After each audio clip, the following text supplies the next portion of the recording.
بسم اللہ الرحمن الرحیم۔ آپ دیکھ رہے ہیں SA وائس TV۔ حضرت لال شہباز قلندر کا واقعہ۔ حضرت لال شہباز قلندر تشریف لے جا رہے تھے تو ایک ریچھ کو نچانے والا نظر آیا تو پوچھا، تم کون ہو؟ تو بولا، میں قلندر ہوں۔ اس دور میں ریچھ نچانے والے کو بھی قلندر کہتے تھے۔ آپ بے اختیار ہو کر مسکرا دیے۔ یہ بات اس ریچھ نچانے والے کو پسند نہیں آئی۔ کہنے لگا، آپ کون ہیں؟ آپ نے فرمایا، میں بھی قلندر ہوں۔ کہنے لگا، آپ کیسے قلندر ہیں؟ نہ آپ کے پاس ریچھ ہے نہ ڈگڈگی، تماشا کیسے دکھائیں گے؟ تو آپ نے فرمایا، پہلے تم دکھاؤ پھر میں دکھاتا ہوں۔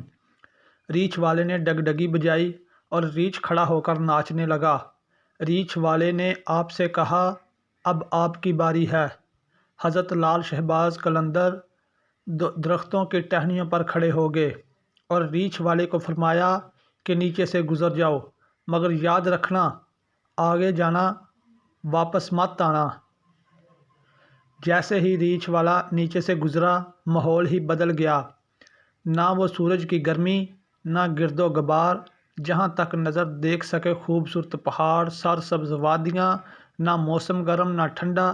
ابھی اسی سوچ میں ہی تھا کہ دیکھا کہ ایک عظیم لشکر سپاہیوں کا گھوڑوں پر سوار تیزی سے اس کی طرف بڑھ رہا ہے۔ وہ گھبرا گیا کہ آج تو جان گئی۔ پاس پہنچ کر لشکر رکا اور سپہ سالار آگے بڑھا۔ اس سے پہلے وہ کچھ کہتا، سپہ سالار ریچھ والے کو بولے، بادشاہ سلامت، آپ کہاں غائب ہو گئے تھے؟ آپ کی سلطنت آپ کا انتظار کر رہی ہے اور ملکہ عالیہ کا رو رو کر برا حال ہوا ہے۔ اب وہ حیران پریشان شاہی گھوڑے پر سوار ہو کر ساتھ چل دیے۔ جب محل میں پہنچا تو عظیم و شان عمارت دیکھ کر حیران ہوئے۔ اندر داخل ہوا تو خوبصورت ملکہ گلہ شکوہ کرتی لپٹ گئی۔ کہاں رہ گئے تھے آپ؟ سب بھول کر نہا دھو کر شاہی پوشاک پہن کر تخت پر بیٹھ گیا۔ سالوں گزر گئے، بچے ہوئے، پھر شہزادے بڑے ہو گئے، بڑھاپا آ گیا، جسم سے جان منہ سے ذائقہ چلا گیا۔ ایک دن اپنی سلطنت میں دریا کے کنارے بیٹھے ہوئے تو خیال آیا، آخر ہوا کیا تھا؟